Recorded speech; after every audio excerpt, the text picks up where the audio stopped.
ప్రేమగల మా పర్వత తండ్రి, మహాపరిశుద్ధుడైన దేవ, జీవం గల సజీవుడైన తండ్రి, ప్రభు మీ ప్రియకుమారుడు మా సొంత రక్షకుడైన యేసుక్రీస్తు ప్రభు వారి నామమున ప్రభు మా యొక్క ఆయుష్కాలాన్ని పొడిగించిన విధానంపై స్తుతిస్తున్నాం.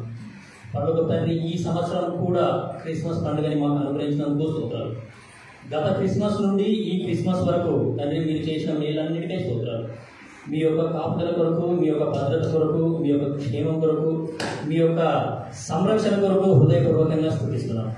పరలోక తండ్రి, అన్ని విధాల కీడుల నుండి, అపాయాల నుండి, ప్రమాదాల నుండి మమ్మల్ని కాచి కాపాడి రక్షించి భద్రపరిచి క్షేమంగా సురక్షితంగా భద్రంగా మమ్మల్ని ఉంచినందుకు హృదయపూర్వకంగా మిమ్మల్ని స్తుతిస్తున్నాం. ప్రభు మా యొక్క ఆయుష్ కాలంలో ఈ సంవత్సరం కూడా క్రిస్మస్ పండుగను మాకు ఇచ్చినందుకు స్తుతిస్తున్నాం. ప్రభు మరి మమ్మల్ని మీరు ఎంతగానో ప్రేమించినారు. మేము ఈ లోకంలో పాపంలో నశించిపోకుండా తండ్రి మరి నశించి నరకానికి పాల్గొన అవ్వకుండా అవ్వదనే ఉద్దేశంతో తండ్రి మీ కుమారుని లోకానికి పంపించినారు. స్తోత్రాలు. పరలోక తండ్రి, ఆ కుమారుడు మా జీవితంలో చేసిన మేలన్నిటికై మరి నాయన హృదయపూర్వకంగా స్తుతిస్తున్నాం. ఎంతో గొప్ప రక్షణను మాకు ఉచితంగా ఇచ్చినారు తండ్రి. మేము ప్రయాసపడ్డది, మేము క్రయం చెల్లించింది ఏమీ లేదు. కృపచేత ఉచితంగా మాకు అనుగ్రహించిన రక్షణకే హృదయపూర్వకంగా స్తుతిస్తున్నాం. పరలోక తండ్రి, మరి ఈ దిన పరిచర్య కొరకు మీ ప్రజలు మీ ఇంటికి వచ్చినారు.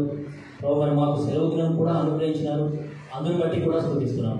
పరలోక తండ్రి, మాకు సెలవు దినం ఇచ్చిన వాళ్ళని బట్టి కూడా స్తోత్రాలు. పరలోక తండ్రి, ఆయన మరి మీ ప్రియులు మీ ఇంటికి వచ్చినారు. మరి ఆయన మీ వాక్యం చేత నన్ను మమ్మల్ని మీరు దర్శించి ఆకర్షించవలసిందిగా కోరుకుంటున్నాం. సిలువ వేయబడ్డ యేసుక్రీస్తు ప్రభుల వారు మాత్రమే ఇక్కడ కనబడేలాగా మాకు మీరు సహాయం చేయండి. ప్రభు మరి దౌర్భాగ్యుని, దిక్కులేని, ప్రభు మరి దరిద్రుని, పాపులలో ప్రథమ పాపినైన నన్ను మీరు మీ ప్రజల మధ్యలోకి నడిపించినారు. ప్రభు మరి మీ ఇంట్లో అడుగుపెట్టే యోగ్యత అర్హత కూడా నాకు లేదు.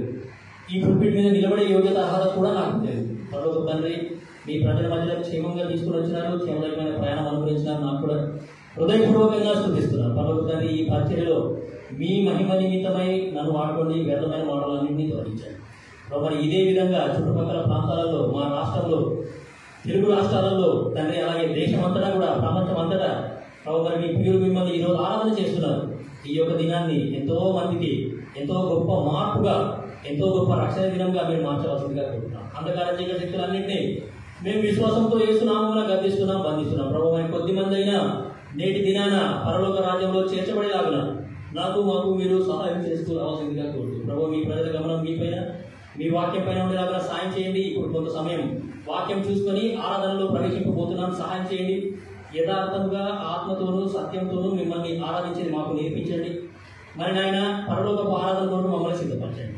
ప్రభు మరి మీ ప్రజల గమనం మీ పైన, మీ వాక్యం పైన ఉండేలాగా సహాయం చేయండి. మా కళ్ళు తెరవండి, మా చెవులు తెరవండి, మా మనోనేత్రాలు వెలిగించండి. నూతనమైన విధానంలో మమ్మల్ని దర్శించండి. మా మనసులు తెరవండి, మా హృదయాలు తెరవండి. పరలోకపు నీ వాక్యం వెల్లడి అగుతోనే వెలుగు కలిగెను అని మాటగా స్తుతిస్తున్నాను. నీ వాక్యం నా పాదములకు దీపము, నా త్రోవకు వెలుగు.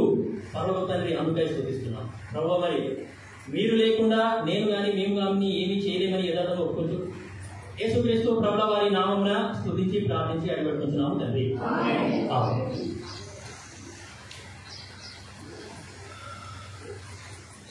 మత్తయి సువార్త 2వ అధ్యాయం మొదటి 12 వచనాలు మనం మార్చి చదువుతాం. Matthew's Gospel, 2nd chapter, first 12 verses will read alternatively. మత్తయి సువార్త 2వ అధ్యాయము మొదటి 12 వచనాలు మనము మార్చి ఒక వచనం నేను చదువుతాను, ఇంకో వచనం మీరు చదవండి. దయచేసి మిమ్మల్ని మీరు డిస్టర్బ్ చేసుకోకండి. దేవుని వాక్యాన్ని జాగ్రత్తగా వినవలసిందిగా యేసునామమున మీకు మనవి చేస్తున్నాం. రాజైన హేరోదు దినముల యందు యూదయ దేశపు బెత్లెహేములో యేసు పుట్టిన పిమ్మట ఇదిగో తూర్పు దేశపు జ్ఞానులు యెరూషలేమునకు వచ్చి.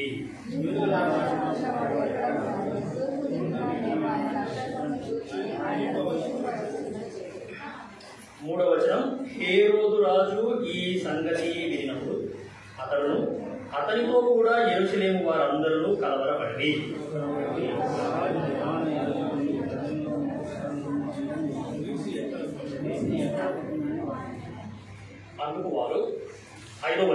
అందుకు వారు యూదయ బెత్లెహేములోనే ఏలైనగా యూదయ దేశపు బెత్లెహేమ, నీవు యూదా ప్రధానులలో ఎంత మాత్రము అల్పమైన ఇశ్రాయేలును నా ప్రజలను పరిపాలించు అధిపతి నీలో నుండి వచ్చును అని ప్రవక్త ద్వారా వ్రాయబడి ఉన్నదండి.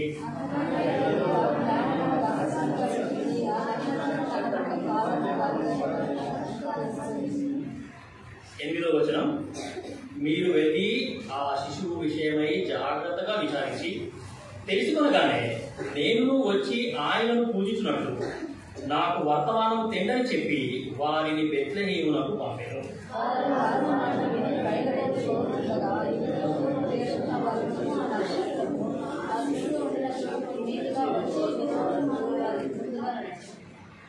పదో వచనం 11వ వచనం తెలుగులో కలిసి చదువుతున్నాను. వారు ఆ నక్షత్రంను చూచి అత్యానంద భరితులై ఇంటిలోనికి వచ్చి తల్లి అయిన మరియను ఆ శిశువును చూచి సాగిలపడి ఆయనను పూజించి తమ పెట్టెలు విప్పి బంగారమును సామ్రాణిని గోలమును కానుకలుగా ఆయనకు సమర్పించిరి.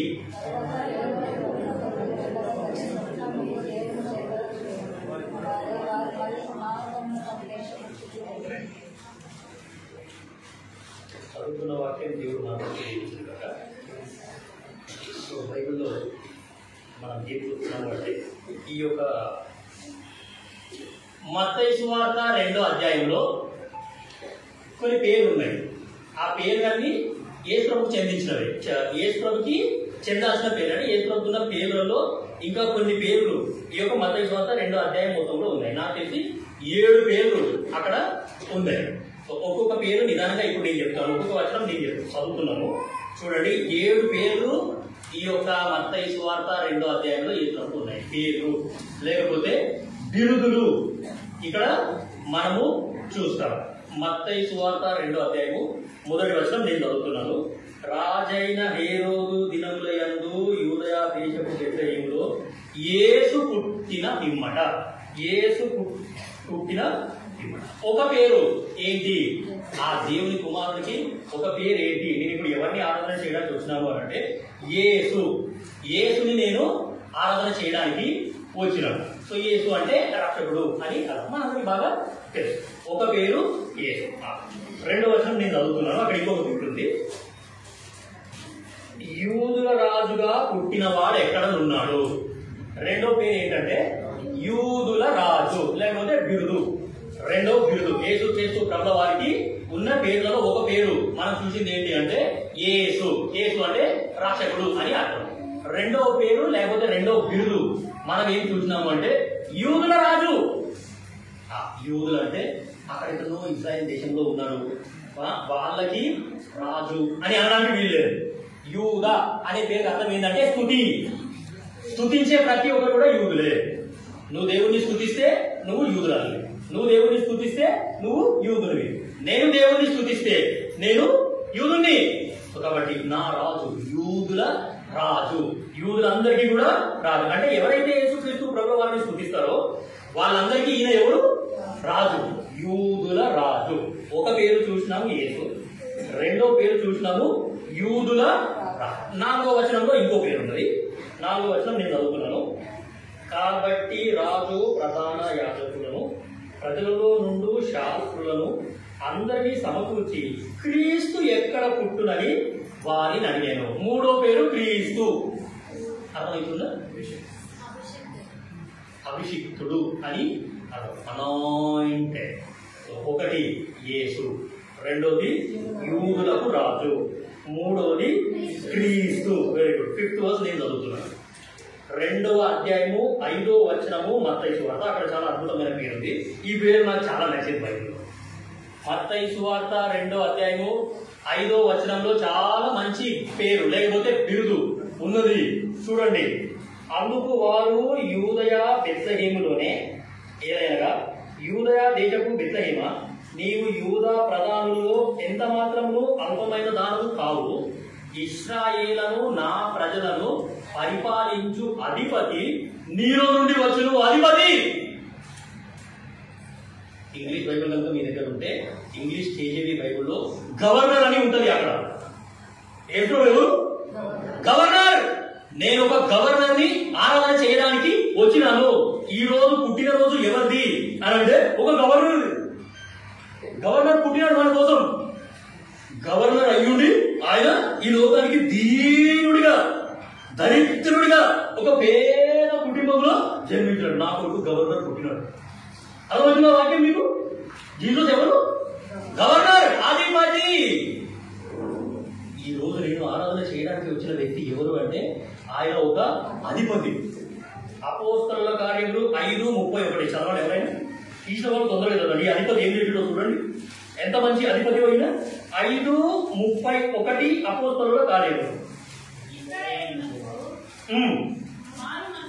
అది ఇశ్రాయేలుకు మారు మనసును పాప క్షమాపణను దయచేయుటకై దేవుడు ఆయనను అధిపతిగాను రక్షకుడిగాను తన దక్షిణ హస్త బలము చేత హెచ్చించి ఉన్నాడు. ఇశ్రాయేలునకు మారు మనసు అండ్ పాప క్షమాపణ.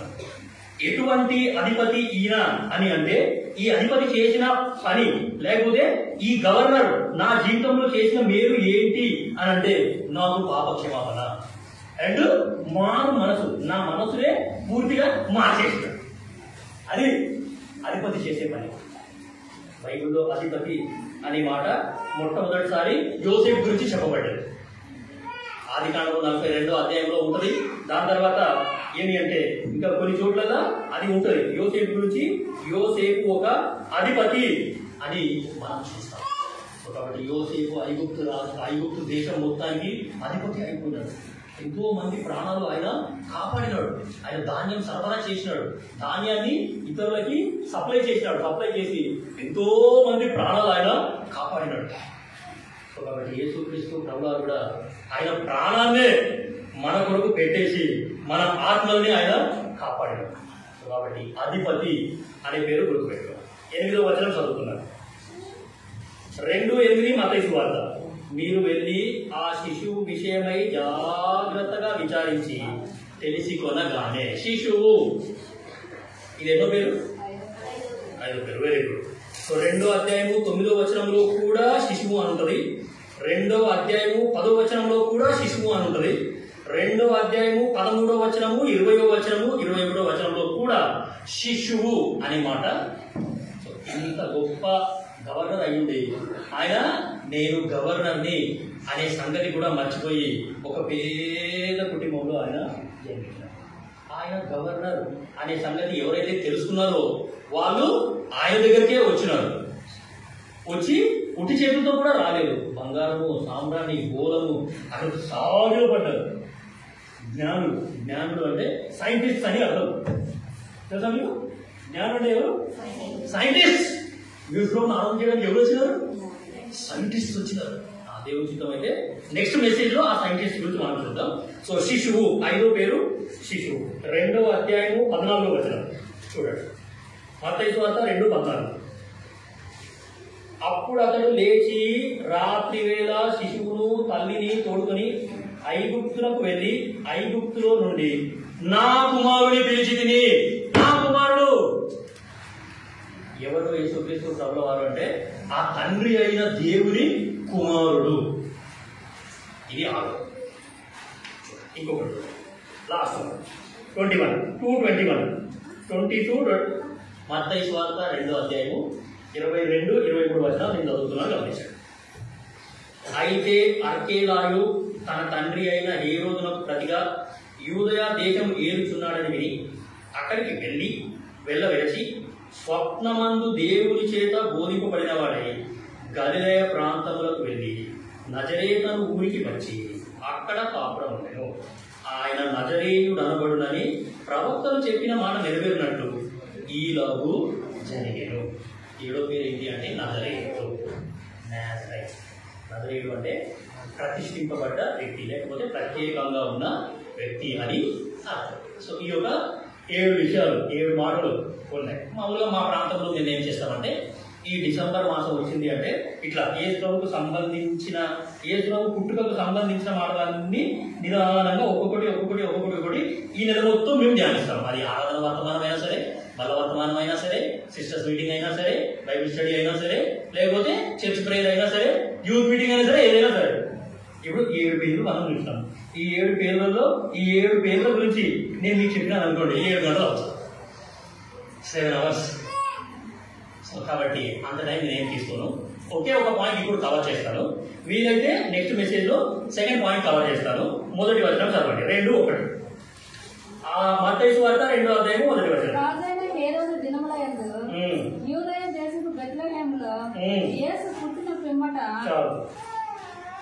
ఒక పేరు ఏంటి అంటే యేసు. యేసు అంటే రక్షకుడు అని అర్థం, మనందరికి బాగా తెలుసు. సో కాబట్టి ఎవరిని రక్షిస్తాడు, ఎక్కడి నుండి రక్షిస్తాడు, అసలు ఎందుకు రక్షించాలి, నాకేమైంది, నన్ను నేను రక్షించుకోలేనా అని అంటే రక్షించుకోలేవు. నిన్ను నువ్వు రక్షించుకోలేవు. నీకు ఎంత జ్ఞానం ఉన్నా సరే, నీకు ఎంత తెలివితేటలు ఉన్నా సరే, నీ దగ్గర ఎంత సెక్యూరిటీ ఫోర్స్ ఉన్నా సరే, లేకపోతే ఎంత ధనం ఉన్నా సరే, ఎంత పెద్దోడి అయినా ఎంత చిన్నోడి అయినా సరే, నిన్ను నువ్వు రక్షించుకోలేవు. ఇప్పుడు చూడండి, 1:15 మొదటి తిమోతి. మనందరికి బాగా తెలుసు ఇవన్నీ, తొందరగా చదవండి. మొదటి తిమోతి 1:15 మనందరికి బాగా తెలిసిన వచనాలు ఇవన్నీ. పాపులను రక్షించుటకు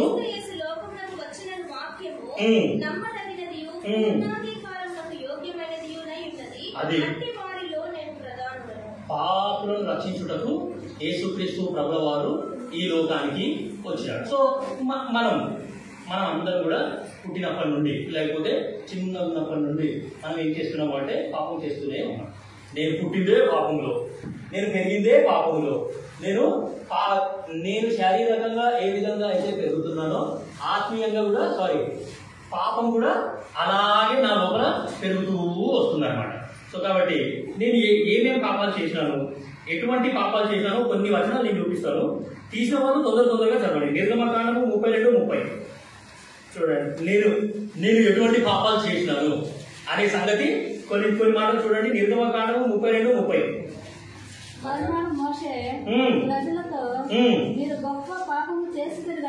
చాలు, వీరు గొప్ప పాపం. మనం అందరం కూడా ఎట్లా పాపాలు చేస్తున్నాం అంటే గొప్పగా పాపాలు చేస్తున్నాం అన్నమాట. మనం చేసిన పాపాల గురించి అందరూ కూడా గొప్పగా చెప్పుకుంటున్నారు బయట. సో కాబట్టి గొప్ప పాపం. తర్వాత రాసిన చదవమ్మా.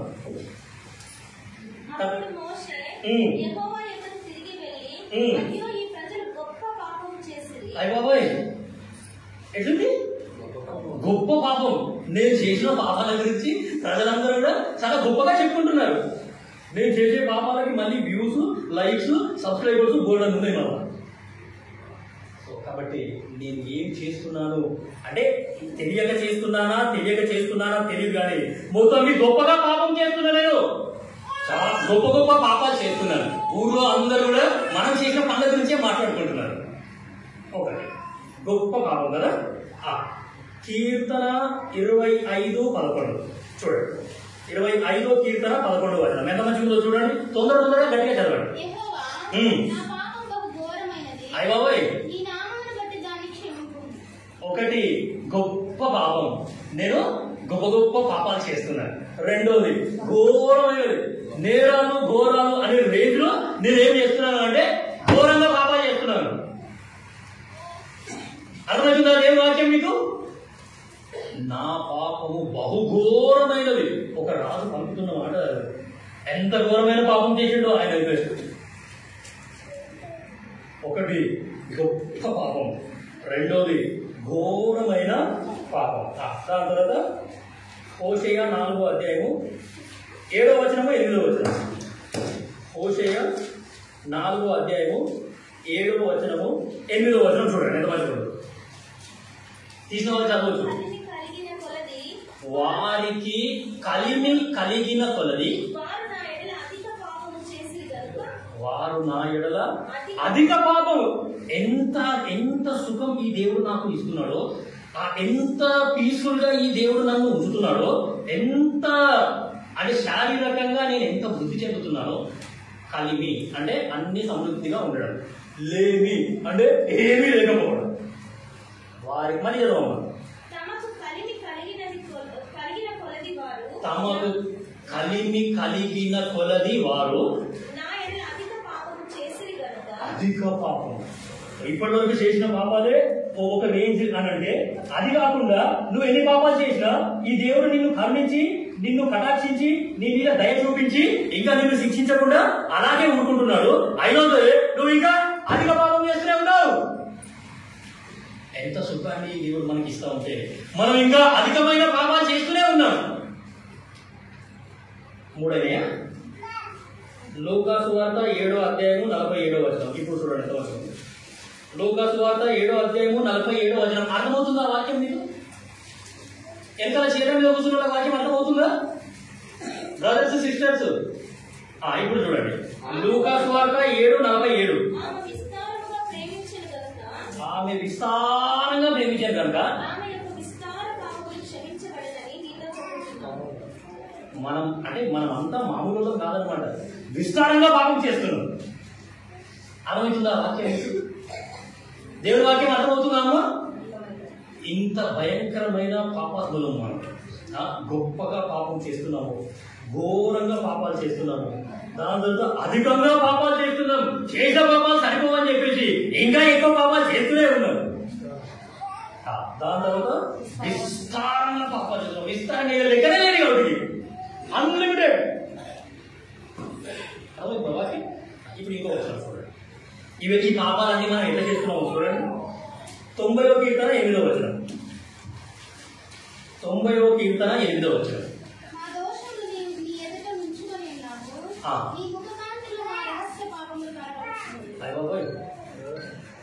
రహస్యంగా పాపాలు చేస్తున్నాం.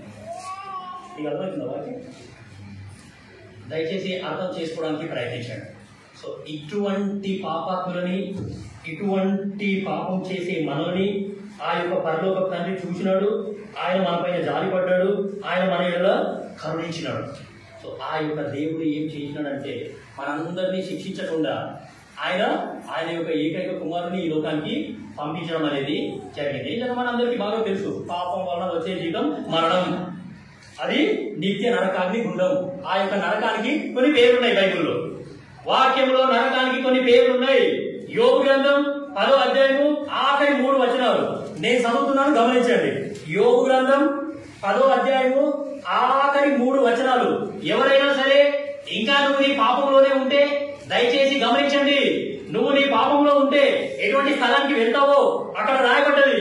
యోబు గ్రంథము 10వ అధ్యాయము ఆఖరి 3 వచనాలలో నరకానికి 5 పేర్లు ఉన్నాయి. ఆ 5 పేర్లు ఏమియో ఇప్పుడు మేము చదువుతున్నాం, దయచేసి గమనించండి. నా దినములు కొంచెమే కదా, తిరిగి వెలుపలికి రాజాలని దేశమునకు. నరకానికి ఉన్న పేర్లలో ఒక పేరు ఏంటి అంటే తిరిగి వెలుపలికి రాజాలని దేశము. నువ్వు ఒక్కసారి కనుక ఆ దేశంలోకి వెళ్ళిపోతే నిన్ను ఆ దేశంలో నుండి బయటికి తీసుకొచ్చే వాళ్ళు ఎవరు కూడా లేరు. తిరిగి వెలుపలికి రాజాలని దేశం అది.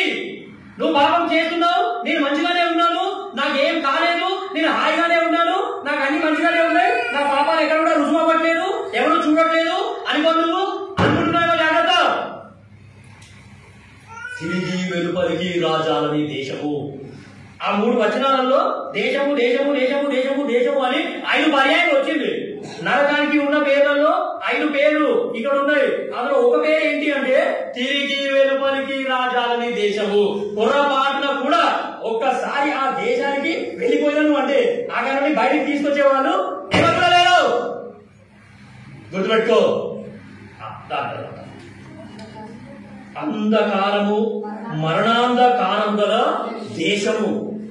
అంధకారంతో కూడి ఉన్న దేశం, మరణాంధకారం గల దేశం. నువ్వు ఎంత చూసినా, ఎంత లోపలికి పోయినా ఇంకా అంధకారమే ఉంటుంది. అది మరణానికి తీసుకుని వెళ్ళే అంధకారం. అంధకారంతో కూడి ఉన్న దేశం. అసలు నరకం అంటే నిజంగా అక్కడ అగ్ని అనేది నిత్యము మండుతూనే ఉంటుంది. మామూలుగా మనం ఇంట్లో కరెంట్ పోయినప్పుడు ఒక క్యాండిల్ వెలిగిస్తే రూమ్ అంతా వెలుగు వస్తుంది. కానీ నరకంలో అగ్ని నిత్యము మండుతూనే ఉంటుంది. కానీ వెలుగు అంత అంధకారమే. అంధకారంతో కూడి ఉన్న దేశం, మరణానికి తీసుకుని వెళ్ళే అంధకారం అది. ఆ నరకం అనేది ఎట్లా ఉంటుందో ఎవరికి కూడా అది ఊహించడం కూడా చాలా కష్టం. చూడండి, ఇది 2వ పేరు. 3వది కటిక చీకటి అయి గాఢాంధకారమయమైన దేశం. కటిక చీకటి, గాఢాంధకారం. కళ్ళు తెరిచే ఉంటాయి కానీ ఏమీ కనపడదు, ఏమీ నీకు స్పర్శ కూడా ఉండదు. సో నిత్యము కాలుతూనే ఉంటాం. ఎక్కడికి వచ్చినా నేను ఏంటిది, ఎటువంటి స్థలం ఇది, ఇటువంటి స్థలం ఇలా ఉండేది, ఇది కటిక చీకటి, మంటలు మంటలే ఉన్నాయి కానీ ఇంకా చీకటే ఉండేది, కటిక చీకటి. భ్రమ పుట్టించు మరణాంధకార దేశము అర్థమవుతుంది వాళ్ళకి. భ్రమ, అది భ్రమ పుట్టించే దేశం. బహుశా నేను మంచిగానే ఉన్నాను, నా పాపం ఎవ్వరూ చూడట్లేదు, నేను ఇలాగే ఉంటాను, ఇలాగే చేస్తాను అని అనుకుంటే మాత్రం చాలా కష్టం. భ్రమ పుట్టించే మరణాంధకార దేశం. నేనైతే చాలా మందిని అంటే అన్యులను గమనించినాను. వాళ్ళైతే వాళ్ళ డ్యూటీకి సెలవు పెట్టి మరీ ఏం చేస్తారంటే తీర్థయాత్రలోకి వెళ్తూ ఉంటారు. అర్థమవుతుందా? ఎంతో ఖయం చెల్లించి మరీ తీర్థయాత్రలకు వెళ్తారు, పాదయాత్రలు చేస్తారు, హోమాలు చేస్తారు, యజ్ఞాలు చేస్తారు, అన్నదానాలు చేస్తారు, వస్త్రదానాలు చేస్తారు, ఏమేమో చేస్తూ ఉన్నారు. మీకు వాళ్ళకి అర్థం కాని సంగతి ఏంటంటే వాళ్ళు ఏ దేవుడిని అయితే మొక్కుతున్నారో ఆ దేవుడు కూడా ఈ స్థలంలోనే ఉంటాడు. ఇది భ్రమ పుట్టించే దేశం. నీకు అర్థం కాదు. భ్రమ ఎంత అంధకారమో, అసలు ఎంత భ్రమ. నువ్వు మొక్కినోడు కూడా అక్కడనే ఉంటాడు. నువ్వేది ఇక్కడ ఉన్నావు అని అడిగితే నువ్వు దేవుడివి కాదా, ఇన్ని రోజులు నీకే కదా నేను మొక్కింది, నువ్వే కాపాడుతావేమో అంటున్నావు, నువ్వు ఇక్కడ ఉన్నావేంది. భ్రమ వాళ్ళకు అర్థం కాదు, మనకు అర్థం కాదు. భ్రమ పుట్టించే దేశం. వెలుగే చీకటి కాగల దేశమునకు నేను వెళ్ళక ముందు. వెలుగే చీకటి కాగల దేశం. వెలుగు అనేది లేనే లేని దేశం. కాబట్టి అటువంటి దేశం నుండి యేసుక్రీస్తు ప్రభువు వారు నిన్ను నన్ను కాపాడడానికి, నిన్ను నన్ను రక్షించడానికి ఏం చేశాడంటే ఈ యొక్క లోకానికి ఆయన నరరూపంలో వచ్చినాడు. ఇటువంటి దేశం నుండి కాపాడే వాళ్ళు ఈ లోకంలో మనకు ఎవ్వరు కూడా లేరు. సో కాబట్టి ఇటువంటి దేశం నుండి మనల్ని కాపాడడానికి వచ్చిన యేసుక్రీస్తు ప్రభువు వారిని మనం నిజంగా ఆరాధించబద్దులమై ఉన్నాం. మత్తయి సువార్త 20వ అధ్యాయము 28వ వచనం చూడండి, ఎంత మంచిగా చూడండి దేవుని వాక్యం. మత్తయి సువార్త 20వ అధ్యాయము 28వ వచనం. అలాగే మనుష్య కుమారుడు పరిచారము చేయించుకున్నకు రాలేదు గాని చేయుటకును అనేకులకు ప్రతిగా విమోచన క్రయధనముగా తన ప్రాణము ఇచ్చుటకు వచ్చాడు. యేసుక్రీస్తు ప్రభువు వారు ఈ లోకానికి వచ్చింది సుఖపడడానికి కాదు. ఆయన ఈ లోకానికి వచ్చింది ఆయన ప్రాణాన్ని పెట్టడానికి. బైబిల్ గ్రంథంలో రాయబడ్డది, దున్నువారికి నా వీపును అప్పగించి తిని వారు చారలుగా చేసినారు. యేసుక్రీస్తు ప్రభువు వారి యొక్క వీపు అనేది ఎంత భయంకరంగా దున్నబడింది అనంటే ఆ యొక్క దున్నబడిన పొలాన్ని మనం చూస్తే ఏ విధంగా అయితే ఉంటుందో అదే విధంగా యేసుక్రీస్తు ప్రభువు వారి వీపు మనకు కనబడుతుంది. సో కాబట్టి దున్నబడ్డ పొలంలో ఇట్లా గీతలు కనిపిస్తూ ఉంటాయి. ఆ లోపల నుండి మట్టి పెడ్డలు బయటకు వచ్చేస్తాయి. సో యేసుక్రీస్తు ప్రభువు వారి వీపును మనం చూస్తే అదే విధంగా ఉంటుంది. మొత్తం గీతలే కనిపిస్తాయి, లోపల నుండి మాంసం మొత్తం పెద్దలు పెద్దలు బయటకు వచ్చేసింది. అంత భయంకరంగా యేసుక్రీస్తు ప్రభువు వారు కొట్టబడ్డాడు. అంత భయంకరంగా యేసుక్రీస్తు ప్రభువు వారు హింసింపబడ్డాడు. ఒక గోడకు మేకు కొట్టినాము, ఆ యొక్క మేకుని కొట్టేసి ఒక 25 కిలోల సంచి దానికి తలిగేస్తే ఆ మేకు కూడా ఊసిపోతుందా? ఖచ్చితంగా ఊసిపోతుంది. యేసుక్రీస్తు ప్రభువు వారు 80 కిలోలు ఉన్నాడు అని అనుకున్నారు.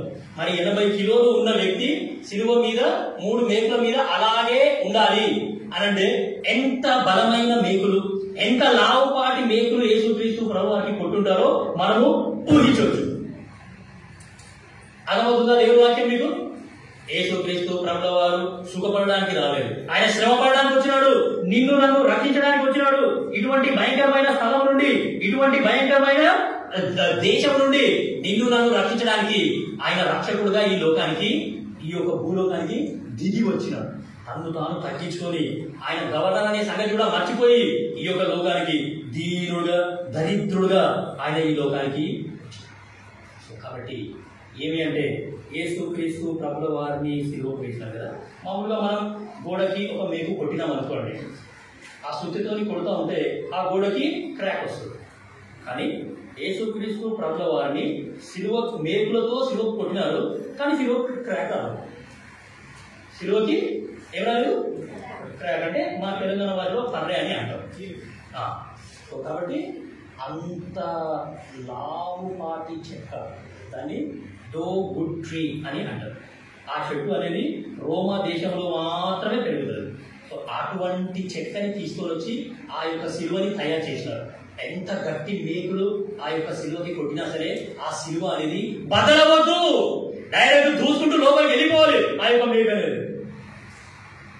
అంత భయంకరమైన శ్రమలు యేసుక్రీస్తు ప్రభుల వారు నీ కొరకు నా కొరకు ఆయన భరించినాడు. ఎందుకంటే ఇటువంటి స్థలం నుండి నిన్ను నన్ను రక్షించడానికి యేసు అంటే రక్షకుడు అని అర్థం. ఆ యొక్క సిలువని కనుక నువ్వు నేను చూస్తే ఆయన యొక్క ఆ సిలువ మొత్తం కూడా ఎర్ర రక్తంతోనే నిండిపోయింది. పై నుంచి కింది వరకు ఎర్రటి రక్తం.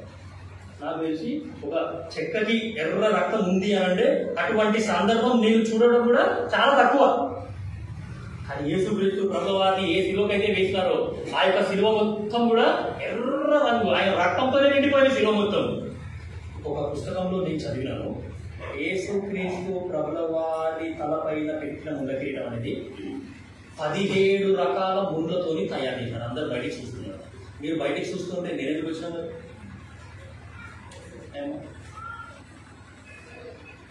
సరే, యేసుక్రీస్తు ప్రభుల వారి యొక్క తలపైన ఏదైతే ముండ కిరీటం పెట్టినారో 17 kinds of thorns were used to prepare that thorn of crowns. 17 రకాల ముండ్లతోని తయారు చేయబడ్డది ఆ యొక్క ముళ్ళ కిరీటం. కాబట్టి నాకు అర్థం కాని సంగతి ఏంటంటే, నువ్వు ఆ ముండ్ల కిరీటాన్ని అల్లుతున్నప్పుడు ఆ ముండ్లు నీకు గుచ్చుకున్నాయి కదా, ఖచ్చితంగా గుచ్చుకున్నాయి కదా. మరి గుచ్చుకుంటే నొప్పి ఎటుంటుందో నీకు తెలుసు కదా. మరి నీ చేతికి గుచ్చుకుంటేనే నీకు అంత నొప్పుంటే ఆ ముండ్ల కిరీటాన్ని తీసుకొని పోయి నువ్వు ఆయన తల మీద పెడుతున్నావు, ఆయన మీద నొప్పి ఉండాలి. యేసుక్రీస్తు ప్రభుల వారు ఈ లోకానికి వచ్చిందే ఆయన ప్రాణం పెట్టడానికి.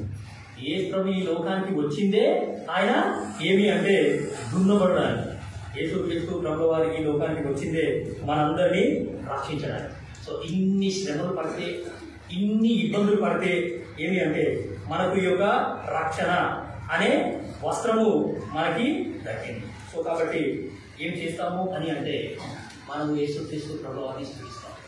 సో ఏ వ్యక్తి అయినా సరే యేసుక్రీస్తు ప్రభుల వారిని ఫస్ట్ టైం చూశాడు అనుకోండి, ఫేస్ టు ఫేస్ అంటే ముఖాముఖిగా యేసుక్రీస్తు ప్రభుల వారిని ఒక వ్యక్తి కనుక చూస్తే ఆయన ఒక మాట పలుకుతాడు.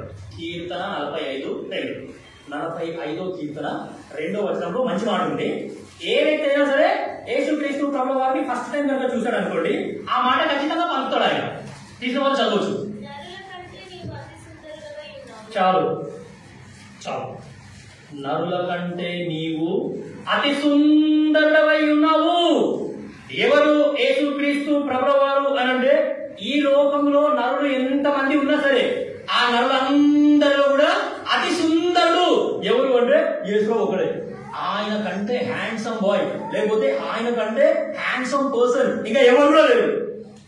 నరులందరికంటే నీవు అతి సుందరుడు. 10,000 మంది పురుషులు అట్లా ఒక గుంపులో ఉన్నా ఆ గుంపులో కూడా మనం యేసుని గుర్తుపడేయచ్చు. ఆయన ముఖంలో కళ అంత అద్భుతంగా ఉంటుంది. మనం బైబిల్ పల్లకి పాడతాం, లేచిలో కూడా బైబిల్ పల్లకి పాడతాం. Please come forward. దయచేసి ముందుకు రండి. పఠింపశ్రేష్ఠ గ్రంథం బైబుల్ తెలుగు, హిందీ, ఇంగ్లీష్. ముందుకు రండి. మీరు గర్ల్స్ ఇక్కడ వరకు కూడా రావచ్చు. ఇక్కడ వరకు రండి. మనం లేచి నిలబడి బైబిల్ పల్లకి పాడదాము. ముందుకు రండి, అందరు ముందుకు రండి.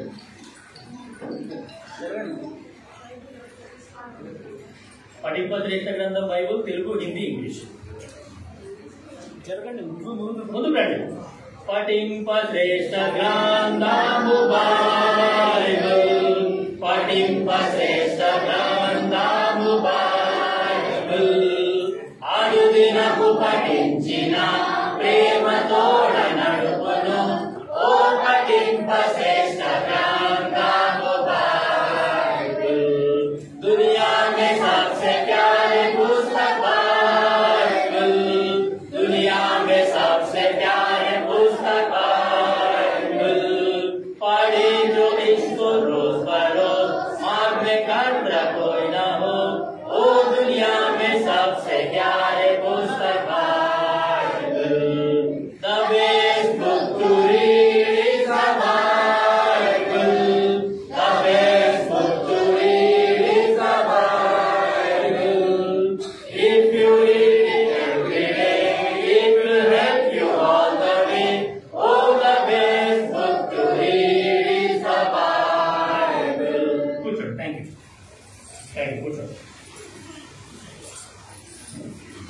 తెలుసుకోవాల్సిన సంగతి ఏంటి అంటే, ఈ లోకంలో ఎంత ఎక్కుతారన్న, ఈ లోకంలో ఎంతమంది పురుషులు ఉన్నా సరే వాళ్ళందరిలో స్మార్ట్ బాయ్ ఎవరు? Jesus Christ. మనం జీసస్ క్రైస్ట్ ని ఈజీగా గుర్తుపట్టేయచ్చు. ఆయన చూస్తే ఆయన ముఖంలో ఎంత కళ ఉంది, ఆయన స్మైల్ ఎంత అద్భుతంగా ఉంది, ఆయన యొక్క ఫేస్ లో గ్లో అంటే గ్లోరీ, ఆయన ఎంత కాంతివంతంగా ఉంది ఆయన ముఖం అని చెప్పేసి ఎవరైనా సరే యేసుక్రీస్తు ప్రభుల వారిని ప్రత్యక్షంగా చూస్తే వాళ్ళు అదే మాట పలుకుతారు. నరుల కంటే నీవు అతి సుందరుడు, నీ కంటే సుందరుడు ఇంకొకడు అసలు. సో అటువంటి యేసుక్రీస్తు ప్రభుల వారు ఆయన జీవితంలో ఒక సందర్భం ఏమొచ్చింది అంటే, యేసుక్రీస్తు ప్రభుల వారు బాప్తిసం ఇచ్చే యోహాన్ దగ్గరికి కూడా వచ్చినాడు. బాప్తిసం ఇచ్చే యోహాన్ కూడా ఫేస్ టు ఫేస్ యేసుక్రీస్తు ప్రభుల వారిని చూస్తున్నాడు. యేసుక్రీస్తు ప్రభుల వారు బాప్తిసం తీసుకోవడానికి బాప్తిసం ఇచ్చే యోహాన్ దగ్గరికి వచ్చినాడు. యేసు ప్రభు యోహాన్ని చూసినాడు, యోహాను యేసు ప్రభుని చూసినాడు. చూసిన తర్వాత బాప్తిసం ఇచ్చే యోహాన్ మాత్రం ఈ 45వ కీర్తన 2వ వచనం పాకలేడు. ఇదిగో లోక పాపములు మోసుకొని పోవు దేవుని గొర్రెపిల్ల, నీ కొరకు నా కొరకు ఆ యొక్క అందాన్ని మొత్తాన్ని ఆయన కోల్పోతున్నాడు. మనుషులు చూడనున్నది వాడుగా ఈ యొక్క యేసుక్రీస్తు ప్రభుల వారు తయారవబోతున్నాడు. ఏ వ్యక్తి అయితే ఇప్పుడు నా దగ్గరికి బాప్తిసం తీసుకోవడానికి వస్తున్నాడో ఆయన అందాన్ని మొత్తాన్ని కోల్పోతున్నాడు. మనుషులు చూడనున్నది వాడిగా ఈ యొక్క యేసుక్రీస్తు ప్రభుల వారు తయారవబోతున్నాడు. చూడడానికి కూడా అసహించుకునే వ్యక్తిగా యేసుక్రీస్తు ప్రభువు వారు తయారవుతున్నారు. మామూలుగా మనందరికీ బాగా తెలుసు, సోల్జర్స్ అంటే యేసు ప్రభుని సిలువకి వేసే బాధ్యత ఎవరికి అప్పగించినారు అంటే సోల్జర్స్, సైనికులకి. సైనికులు అంటే ఫిజికల్లీ ఫిట్ ఉంటారా లేకపోతే ఫిజికల్లీ డల్గా ఉంటారా? చాలా ఫిట్గా ఉంటారు కదా. ఆ సైనికులు కనుక అరచేయితోని ఇట్లా కొట్టినారు అనుకోండి, ఆ శబ్దం చాలా దూరం వినబడుతుంది, ఆ దెబ్బ కూడా చాలా గట్టిగా తాకుతుంది.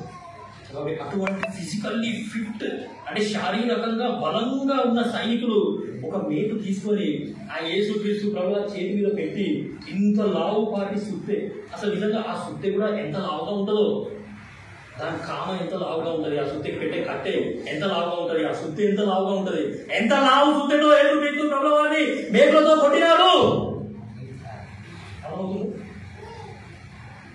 ఎందుకు ఇవన్నీ చెప్తున్నాము అంటే, యేసుక్రీస్తు ప్రభువు వారు వచ్చిన ఉద్దేశం మనం తెలుసుకోవాలి.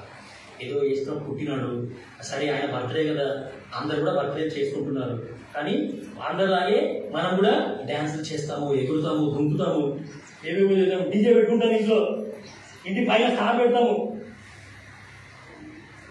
అది కాదు. కానీ ఆయన ఎందుకు ఈ లోకానికి రావడం జరిగింది అంటే, ఇటువంటి శ్రమలు పొందితే కానీ నీకు నాకు రక్షణ అనేది రాలేదు. బైబిల్ గ్రంథంలో రాయబడ్డది, రోమీయులకు రాసిన పత్రిక 8వ అధ్యాయము 3వ వచనం, శరీరం అనుసరించి చదవండి. 8వ అధ్యాయము 3వ వచనము రోమీయులకు రాసిన పత్రిక, శరీరం అనుసరింపక ఆత్మను అనుసరించియే నడుచుకొను మనయందు ధర్మశాస్త్ర సంబంధమైన నీతి విధి నెరవేర్చబడవలెనని. అది ఎందుకు యేసుక్రీస్తు ప్రభువు వారు ఈ లోకానికి వచ్చినాడు అంటే, పాప పరిహారము నిమిత్తము దేవుడు తన సొంత కుమారుని పాప శరీరాకారంతో పంపి ఆయన శరీరమందు పాపములకు శిక్ష విధించెను. ఇందాక మనం చూసాం కదా, గొప్ప పాపము, ఘోర పాపము, విస్తారమైన పాపములు, అధిక పాపములు, దాని తర్వాత రహస్య పాపములు. ఆ పాపములన్నీ ఏమైనాయంటే యేసుక్రీస్తు ప్రభువు వారి శరీరం మీదకి వెళ్ళిపోయాయి. ఆ పరలోక తండ్రి చేసిన పని ఏంటంటే, మనం చేసిన పాపాలన్నీ కూడా యేసుక్రీస్తు ప్రభువు వారి శరీరం పైన వేసినాడు. ఆ యొక్క శరీరాన్ని కొరడాలతో కొట్టడం ద్వారా, ఆ యొక్క చేతులని కాళ్ళని మేకులతో కొడవడం ద్వారా, పక్కలో బల్లెం పొడవడం ద్వారా, తలని ముళ్ళ కిరీటంతో పొడవడం ద్వారా బైబిల్ గ్రంథంలో రాయబడ్డది, పాపానికి శిక్ష ఫినిష్, ఇది చేసినాడు. అందుకే ఈరోజు మనకి ఏం లేదు, శిక్ష అనేది లేదు. పాపం వలన వచ్చే జీతం మరణం అనేది మనకు అసలు లేనే లేదు. మన మరణాన్ని యేసుక్రీస్తు ప్రభువు వారు తీసేస్తున్నారు. ఆయన యొక్క జీవాన్ని దేవుడు మనకి ఇచ్చినాడు. కాబట్టి నీ కొరకు నా కొరకు యేసు ప్రభు ఎంతో గొప్ప త్యాగాన్ని ఆయన చేసిన వాడుగా మనం వాక్యంలో చూస్తున్నాం. సో కాబట్టి ఇంకా బైబిల్లో చాలా విషయాలు మనకు బైబిల్లో రాయబడ్డాయి. యేసు అంటే రక్షకుడు అని అర్థం. నేను ఎన్ని పాపాలు చేసినా, ఎటువంటి ఘోర పాపాలు చేసినా, ఎటువంటి నేరం చేసినా అవన్నిటినీ కూడా యేసుక్రీస్తు ప్రభువు వారు ఏం చేసినాడు అని అంటే ఆయన క్షమించేసి చిన్న ఎగ్జాంపుల్ చెప్పి పిలిచేసాను. సో టైటానిక్ షిప్ గురించి మీ అందరికీ తెలుసు అనమాట. సో ఆ యొక్క షిప్ అనేది మునిగిపోతున్నప్పుడు మామూలుగా ఆ యొక్క షిప్ అనేది మునిగిపోతుంది అంటే ఎమర్జెన్సీ ఉన్నప్పుడు ఏం చేస్తారంటే లైఫ్ జాకెట్ అంటారు దాన్ని. లైఫ్ జాకెట్ అందరికీ ఖచ్చితంగా ఒక్కొక్క లైఫ్ జాకెట్ అనేది ఉంటుంది. సో కాబట్టి అయితే ఆ యొక్క షిప్ మునిగిపోతూ ఉన్న సమయంలో ఏమి అంటే ఒక తండ్రి కూతురు వాళ్ళ లైఫ్ జాకెట్స్ వాళ్ళకు ఉన్నాయి. ఆ యొక్క లైఫ్ జాకెట్స్ వాళ్ళు వేసుకొని వాళ్ళ ప్రాణాలు కాపాడుకుందాము అని చెప్పేసి వాళ్ళు ఏం చేస్తున్నారంటే బయటికి వచ్చేస్తారు. వాళ్ళు వస్తూ ఉంటే మధ్యలో ఒక వ్యక్తి అదే నీళ్ళలో కొట్టుమిట్టాడుతూ ఉన్నాడు. ఆ నీళ్ళలో కొట్టుమిట్టాడుతూ ఆయన ఏం చేస్తున్నాడంటే మునిగిపోవడానికి ప్రయత్నిస్తున్నాడు. సో మునిగిపోవడానికి ప్రయత్నిస్తూ ఉంటే ఈ వ్యక్తి ఏం చేసినాడు అంటే ఆ వ్యక్తితో మాట్లాడి ఒక మాట అడిగినాడు, నువ్వు యేసు ప్రభువుని నమ్ముకున్నావా?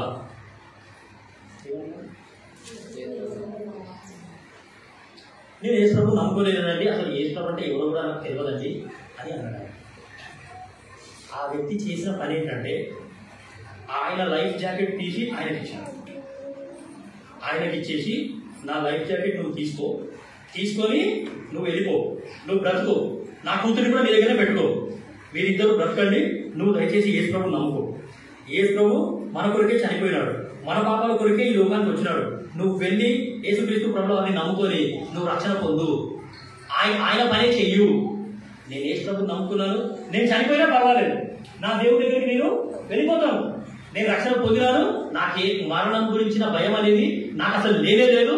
సో కాబట్టి నా లైఫ్ జాకెట్ నువ్వు తీసుకొని నువ్వు వెళ్ళిపో అంటే చాలా బాధించినాడంట ఆయన. వద్దు వద్దు వద్దు వద్దు వద్దండి, వద్దు, మీరు వెళ్ళిపోండి, మీరు బ్రతకండి, నా లైఫ్ జాకెట్ నేను పోగొట్టుకున్నాను, నేనేం చేయాలి, అది నా నిర్లక్ష్యం అంటే లేదు లేదు లేదు లేదు లేదు తీసుకో, మరణం అనేది చాలా భయంకరం, నరకం అనేది చాలా ఘోరంగా ఉంటుంది అని మనం భరించలేము, నువ్వు తీసుకో. ఆయన లైఫ్ జాకెట్ ఆయనకి ఇచ్చేసి ఆయన మునిగిపోయి చనిపోయినాడు. వాళ్ళిద్దరూ బ్రతికి బయటకు వచ్చినారు.